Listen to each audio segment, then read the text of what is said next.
नमस्कार, आप देख रहे हैं नेशन वन और मैं हूं आपके साथ ऋषिभा। आज हम देहरादून के डीएवी पीजी कॉलेज में मौजूद हैं और हम देखते आए हैं कि उत्तराखंड में लगातार पेपर लीक की घटनाएं हुई। यूके ट्रिपल एससी हो या यूके पीएससी हो, लगातार बेरोजगारों का जो भविष्य है, छात्रों का जो भविष्य है, वो दांव पर लगता आया है। लेकिन अब सरकार की तरफ से यूके पीएससी की भर्तियां खोल दी गई हैं, जिसके लिए आवेदन भी शुरू हो चुका है। तो ये एक रोजगार की जो उम्मीद की लहर छिड़ी है युवाओं में, उसको लेकर युवाओं से चर्चा करेंगे। सर, यूके पीएससी की भर्तियां खुल चुकी हैं, आवेदन भी शुरू हो गए हैं, तो कितनी खुशी देखी जा रही है? जी, जो भी छात्र छात्राएं, जो मैं भी स्वयं भी तैयारी कर रहा हूं, तो हमें बहुत खुशी है। इससे पहले का जो समय था, हमने देखा कि जो यूके पीएससी भर्तियां निकालता था, लगभग 4-5 साल के गैप में निकालता था। लेकिन वर्तमान परिदृश्य में अगर जो आप देखें तो लोअर पीसीएस का आया है, अपर पीसीएस का आया है, इससे पूर्व में आरओ का भी हुआ था, ये आरओ का भी हुआ था, और पुनः लगभग 2 साल के अंतराल के बाद आरओ के फॉर्म दोबारा आए हैं। ठीक है, इसके अलावा जो यूके ट्रिपल एससी की जो भर्तियां थी, जो पूर्व में यूके पीएससी ने करवाई हैं, चाहे वो कनिष्ठ सहायक हो, पटवारी हो, वीडियो वीपीडीओ हो, पुलिस कांस्टेबल हो, आज हमें भी खुशी है कि हमारे साथ जो पढ़ने वाले छात्र छात्राएं थे, कम से कम कुछ को तो रोजगार मिला है। और हम सरकार से आशा करते हैं कि जो वर्तमान में समीक्षा अधिकारी, सहायक समीक्षा अधिकारी की भर्तियां भी आई हैं, इनके पेपर अपने समय पे होंगे और शीघ्र इनका रिजल्ट भी आएगा। और जो नकल रोधी कानून सरकार लाई है, आशा करते हैं कि उसमें पारदर्शिता रहेगी और इसी पारदर्शिता के साथ पुनः युवाओं को दोबारा रोजगार मिलेगा। जी बिल्कुल, जैसा कि हम देखते आए हैं कि पेपर लीक की घटनाएं उत्तराखंड में एक चलन सा बन चुका है। तो अगर इस बार भी ऐसा होता है कि फिर से पेपर लीक हो जाए, तो उस पर युवा कितना आक्रोशित होगा और क्या आगे करेगा? देखिए, अब मुझे नहीं लगता कि ऐसी कोई घटना भी होगी, क्योंकि सरकार ने एक बहुत ही अच्छा नकल विरोधी कानून लाया है। और जो पूर्व में जितने भी ऐसी चीज़ें हुई हैं, आज आप देखेंगे, आप सभी सलाखों के पीछे हैं, उन पर कार्रवाई हो रही है, अच्छी कार्रवाई हो रही है। और अभी तक जितने रिजल्ट आए, आपने देखा होगा कि सभी नियुक्तियां मिली है सभी को, और सभी आज उसमें कुछ ट्रेनिंग में है, कुछ हर जगह स्थित हैं अपने।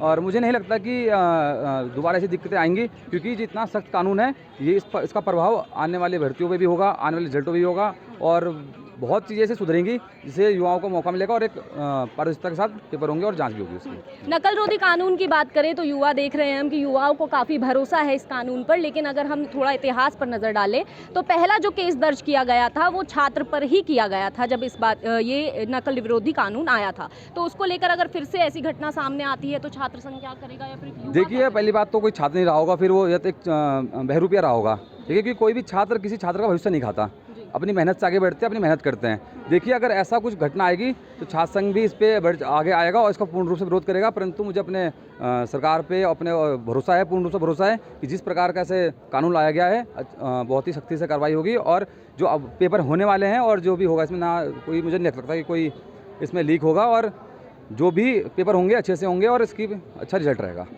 सीयूईटी की बात करें तो सीयूईटी के माध्यम से अब एग्ज़ाम जो हैं दिए जाएंगे और एडमिशन लिया जाएगा।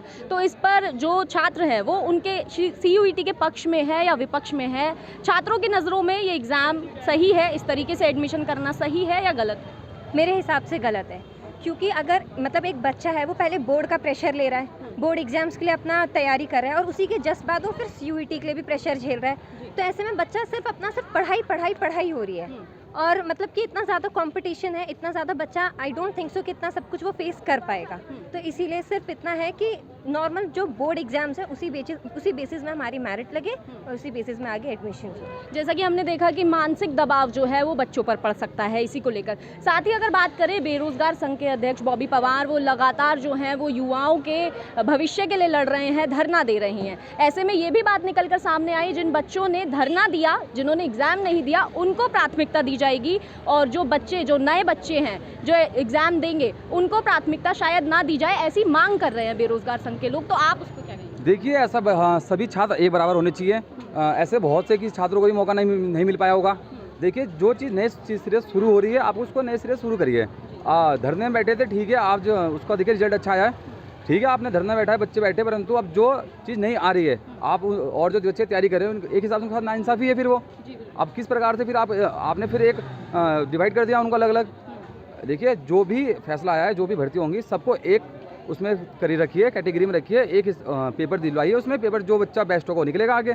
अब उसमें किसी को वेटेज मिलना और ना मिलना, फिर ये चीज़ें तो बहुत पक्षपात होता है, हमें हमारी समझ से बाहर हैं। मतलब एक आप ऐसे एक तरफ तो आप बोलते हो कि नहीं सब चीज़ें ठीक होनी चाहिए, एक आधार होनी चाहिए, फिर आप भी खुद ही एक पक्षपात की बात करते हो।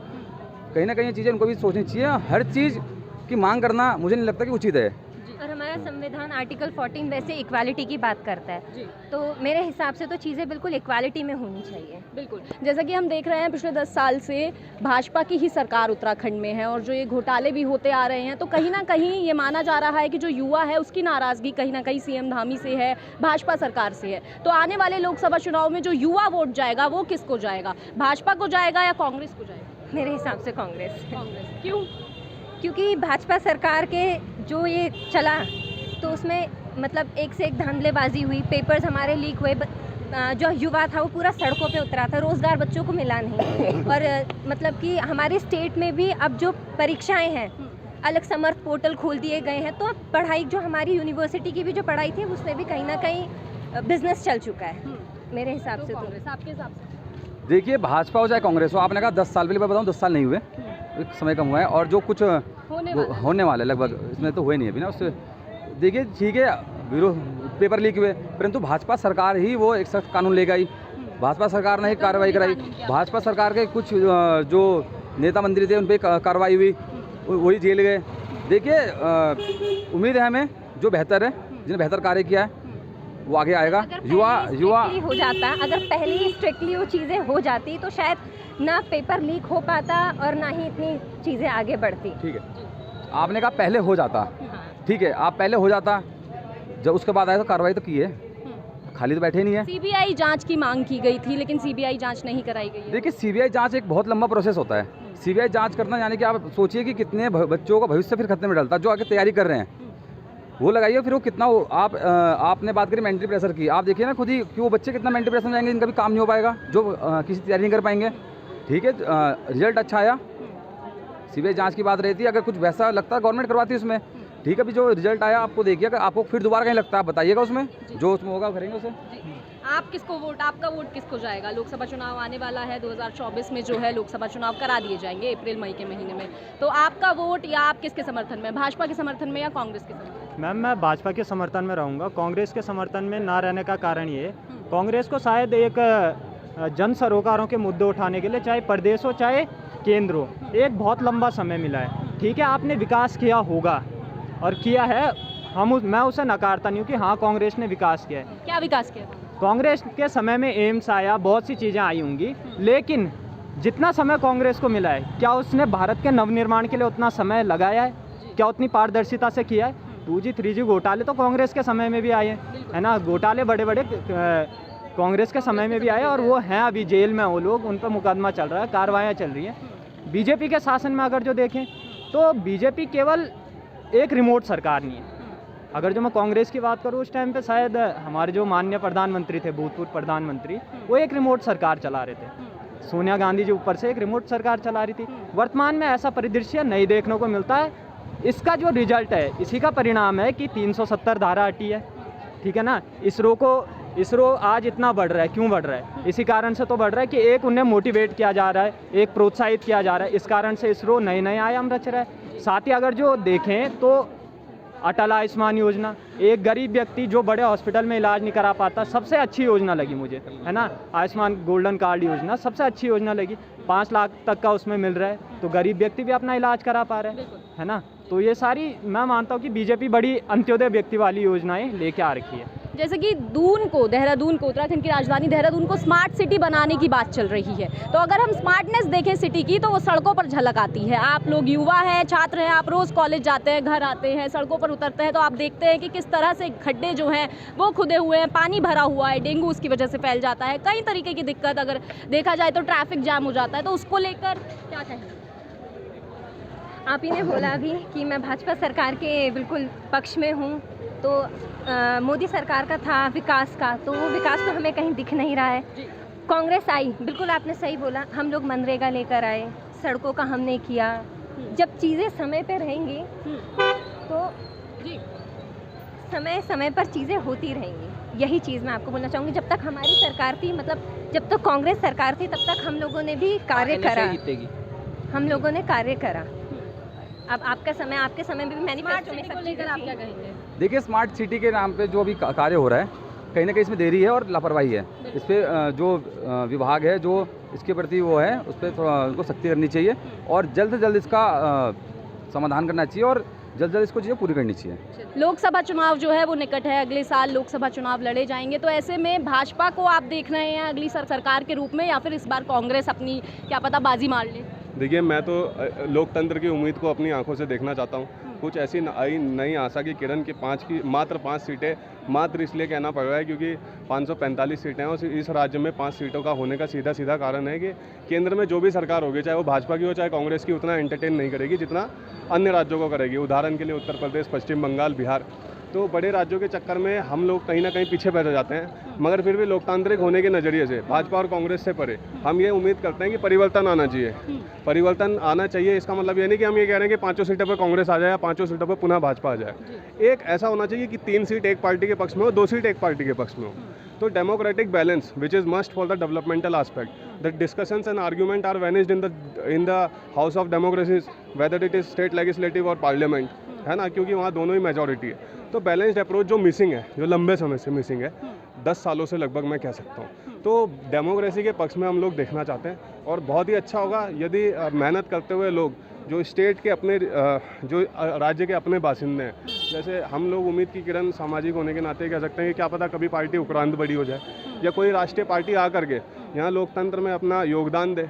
तो यही आध्यात्म होगा लोकतंत्र का कि किसी तरह से ऐसा पक्ष माहौल हो कि संवाद स्थापित हो पाए पुनः।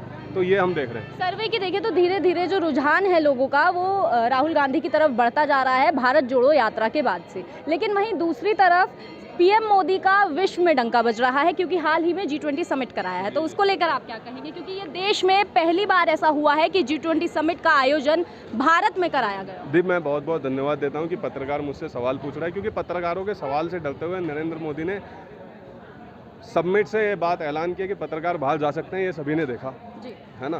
तो इस बात को कहने में कोई दो राय नहीं है कि अगर आप ये बात कहते हैं कि राहुल गांधी का ग्राफ बढ़ रहा है, मतलब मैं इस बात को नहीं मानता, क्योंकि भविष्य के गधेड़े में क्या है ये तो कोई भी नहीं जानता।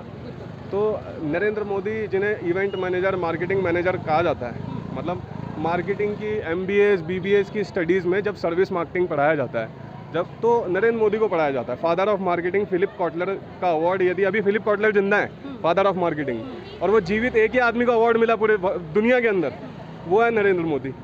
ठीक है, मतलब आप यहाँ से निकलेंगे, पेट्रोल पंप जाएं या आप इग्नू, इस DAV के कैंपस के अंदर एक छोटा सा इग्नू का ऑफिस है, वहाँ पे भी G20 में एक भाजपा का लोगो है और नरेंद्र मोदी की फ़ोटो है। तो that marketing manager published his face at every corner of the world. Everybody wants to meet him. So he is just a marketing manager. But I want to repeat my word, for the sake of democracy, for the sake of parliament, for the sake of state legislative, और सिर्फ 2 चुनाव नहीं है, हम जहाँ खड़े हैं यहाँ नगर निगम का भी चुनाव है। तो 1 नेशन 1 इलेक्शन की ये जो डिबेट चल रही है, इसको तो ये फुलफिल बिना बोली कर रहे हैं ना, बोल कहाँ हैं, पर हो तो रही है। तो ये बहुत ही दुखदायी बात है, पीड़ादायक बात है कि धार्मिक आधार पर सत्ताएं चुनी जा रही है। उसको बोला नहीं जा रहा मगर चुनी जा रही है। गांधी का विरोध होना शुरू हो गया, ये बोलना ही मेरे लिए दुख की बात है। पर लेकिन गांधी का विरोध उनके चमचे नीचे करते हैं, ऊपर वो सबको राजघाट लेके जाते हैं ताकि कोई बोल भी ना सके और लोकतंत्र यहाँ चलता भी रहे। मतलब ये आप समझिए पॉलिसी को ना, तो लोकतंत्र डिस्कशन और डिबेट जो खत्म हो गया उसके पक्ष में जाते हुए इस बात को हमें जानना चाहिए कि ये जिस तरह से माहौल बनाया गया, जिस तरह से समाज को ख़त्म करने का काम किया गया है, वो पीड़ादायी है, दुखदायी है। तो हम लोग ये चाहते हैं कि किसी भी तरह से ये झूठ का प्रोपोगेंडा और परिवर्तन तो संसार का नियम है।